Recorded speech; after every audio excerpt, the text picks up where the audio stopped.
So it made the cabinet, and I hid in the bottom of the cabinet and locked myself in, and it just looked like the doors were locked from the outside. The cabinet was left on a street in New York City, and I wasn't going to come out of the cabinet until someone brought me from a public space from the street into a private space. These three people came by, they were speaking Spanish, and I speak a little bit of Spanish, and they were like, what is this? They're like, oh, it looks pretty cool. One goes, oh, should we take it? They're like, yeah, fuck yeah, we should take it. And they're like, okay. So the three of them pushed me back the other way, and they pushed me for a while. And it was really like the whole thing was bouncing and shaking, and I was like totally scared and panicking, and I didn't know what the hell was going on. Eventually I heard sounds and commotion and smells, and I was like, oh, I think I'm in a restaurant, like the back of a restaurant. And it turns out I was, and stayed there for a while. But the problem was that it was even hotter in the restaurant than it was outside. I was like looking around trying to take some pictures, and then this chef came back and he's like, what the fuck are you doing back here? And I said, I'm looking for the bathroom. And he's like, what? And I was like, eventually I was like, oh, fuck it. So I was like, I was in that box. And he was like, what? What box? And I was like, and I had him turn around and go back out into the hallway where the kitchen was, like, at that box. And he was just really confused. He offered me a glass of water, which was rather nice of him. I make artwork about how I earn my living. And when I was younger, I worked as a cabinet maker in small cabinet factories. And when I decided to start making art, I just used that as a simple jumping point. It's like, I know how to make cabinets and furniture. Why not just use that in my art and see what happens? So I asked myself, what would happen if I specifically chose a career to make artwork about? And after thinking for a while about it, I was like, oh, locksmithing, that would be interesting. There's a lot of loaded metaphors in our culture regarding that, like rich source material. If you're watching this, it's because you have an interest in locksmithing. My name is Murgida, and I'll be your host for that journey. I wanted to study kind of how we lock and guard our spaces. And at the same time that I started working at the locksmith, I also started practicing yoga.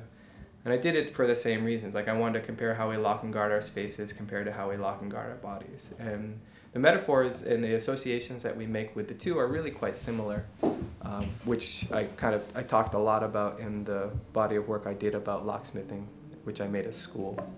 And the Locksmithing Institute travels to different public places, and I teach anybody interested something specifically or very loosely related to locksmithing. The first class that I taught was here at 826 Valencia Street, and I turned their window display into a classroom, and I taught anyone interested how to pick a lock every Saturday for a couple of months. The first few classes were similar in structure in that there was a mechanical lesson, and then behind that mechanical lesson there were some conceptual ideas. So for instance, in order to pick a lock, you have to use pressure and manipulation, which are two really powerful words in the English language. And it's not without coincidence that they're used in conjunction with this lock-picking process. From here, things started to change. I started to notice on a day-to-day basis while I'd be working as a locksmith that more often than not I was helping people that were kind of in a panicked or freaked out state of mind. And I started to ask myself why that was. And what I discovered is that usually I was helping someone that had become separated from some place they associate their feelings of safety and security, like their home or their car. When they're separated from it, they can't manifest those feelings for themselves, and then they panic. In the end, what people really want is their old keys back. So I figured that the best locksmith in the whole world would know how to find the place that keys go when they're missing. So I set up my classroom on Ocean Beach in San Francisco, and I taught this person how to dig through the sand to find their keys as opposed to making them a new set of keys or picking their lock. I set up my classroom in Boston as part of this show, and after talking to people like this, I gave each person at the event a set of keys to my apartment in San Francisco.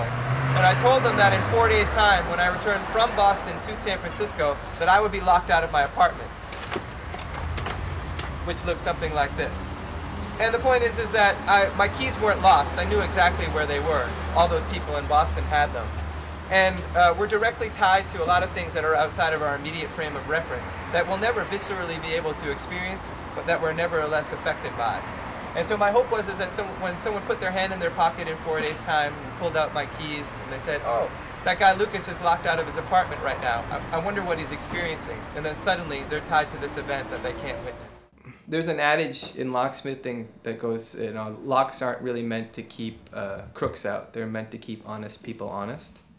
I don't know if that makes sense, but you know, if a crook wants in or if a thief wants in, they're gonna get in. But most of the locks that we put on our spaces in the world is mostly to keep, for whatever reason, our intuitive or our inquisitive nature at bay, you know. And so we come up to, you know, it's a pretty normal thing for humans to go up to a door and try to open it, whether it's not, especially in a gallery situation where you know, you're coming to see art, you know, especially if it's in a domestic space, or if you know my work, you're like, well, maybe I have to find what Lucas is doing because he's not gonna give it to me straight. So things like doorknobs we take for granted, you know, not just the way that we have them, but the way that we interact with them. You know, we're quite aggressive with them. We grab, turn, slam, and go. And that function, the way we kind of enter and exit spaces is something that we really don't even think about at all. But it has kind of interesting ramifications on the way that we look at the world too. I like weird stuffed animals, like comic booky, creepy things. The creepier the better.